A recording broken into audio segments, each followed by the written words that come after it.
আসসালামু আলাইকুম ভিউয়ার্স, আশা করি সকলে ভালো আছেন। আবার চলে এলাম ভিন্নধর্মী একটা আমের জুস বা শরবত রেসিপি নিয়ে। তো আশা করি আজকের রেসিপিটা সবার ভালো লাগবে। ভালো লাগলে প্লিজ আমার চ্যানেলটি সাবস্ক্রাইব করে রাখবেন। তো আজকের রেসিপিটির নাম হচ্ছে আম পান্না।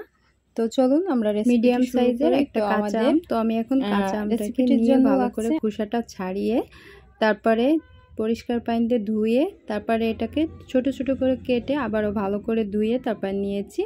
এখন আমি এটাকে নিয়ে চুলায় চলে যাব। আর চুলায় আমি একটা প্যান বসিয়ে দিয়েছি আর প্যানের ভিতরে ধুয়ে রাখা আমগুলোকে দিয়ে দিচ্ছি। তো আমি যে বাটিতে বা বক্সে আমগুলো নিয়েছি সেই বক্সেরই এক বক্স ভর্তি পানি দিয়ে দিচ্ছি। যতটুকু আম তার থেকে একটু বাড়তি নিয়েছি পানি। তো এবার দিয়ে দিচ্ছি সামান্য একটু লবণ দিয়ে আমি শুধু এই আমটাকে এই পানির ভিতরে লবণ আর আমটাকে সিদ্ধ করে নিব, অন্য কোনো কিছু এর ভিতর দিব না। তো আজকে আমরা সিদ্ধ আমের জুস বানাবো। তো এর জন্য আমটাকে আগে আমাদের সিদ্ধ করে নিতে হবে। তো খুব ভালো করে সিদ্ধটা করে নিতে হবে। আমি দেখাচ্ছি আমার আমটা কিন্তু সিদ্ধ হয়ে গিয়েছে। তো কেমন সিদ্ধ হবে আমি একটা চামচ দিয়ে আপনাদের আমটা একটু দেখাচ্ছি। দেখুন এরকমের করে একেবারেই গলে যাবে, যেহেতু চামচটা নিচেটা সমান না, তো একটু নড়ে চড়ে যাচ্ছে। তারপরে দেখুন কতটা আমটা গলে যাবে। আস্তে করে ডলা দিলে আমটা যেন গলে যায় এরকমের। তো ঢাকনা দিয়ে ঢেকে আমি আমটাকে ঠান্ডা করে নিব। তো ঠান্ডা করে নেওয়া হয়ে গেলে তারপরে আমি একটা ব্লেন্ডারের জগে আম এবং সাথে যে পানিটুকু ছিল সেগুলোকে দিয়ে দিচ্ছি। আর ঠান্ডা হয়ে যাওয়ার পরে এই কাজগুলো করতে হবে।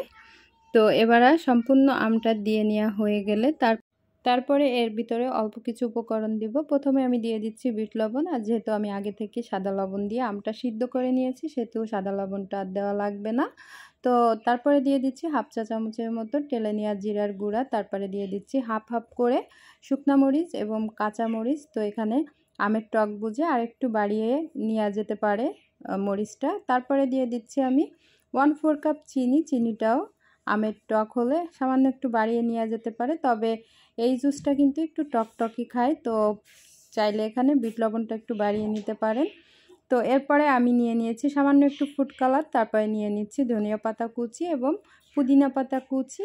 আর এটা দিলে কিন্তু এই আম পান্নাটা খেতে বেশ ভালো লাগে। যা হোক, তারপরে সবশেষে আমি দিয়ে দিচ্ছি এক টুকরো লেবুর রস, যতটুকু হয়েছে 1-1.5 চা চামচের মতো। এবারে ঢাকনাটা দিয়ে খুব ভালো করে ব্লেন্ড করে এই আমের পিউরিটা তৈরি করে নিব। আর ততক্ষণ পর্যন্ত এই আমটাকে ব্লেন্ড করব যতক্ষণ পর্যন্ত না স্মুথ জুস তৈরি হচ্ছে। তো স্মুথ ঘন এরকম একটা জুস তৈরি করে নিতে হবে।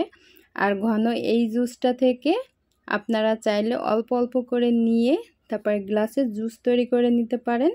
আবার যদি চান এই জুসারের ভিতরেই একটু বেশি করে ঠান্ডা পানি কিংবা বরফ মিশিয়ে একবারেই জুস তৈরি করে নিতে পারেন।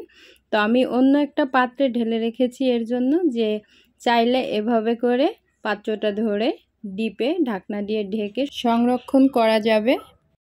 তো সংরক্ষণ করে কিন্তু বছর জুড়ে এটা খাওয়া যাবে, তবে সেটা ডিপ ফ্রিজে সংরক্ষণ করতে হবে এবং এয়ারটাইট বক্সে করে।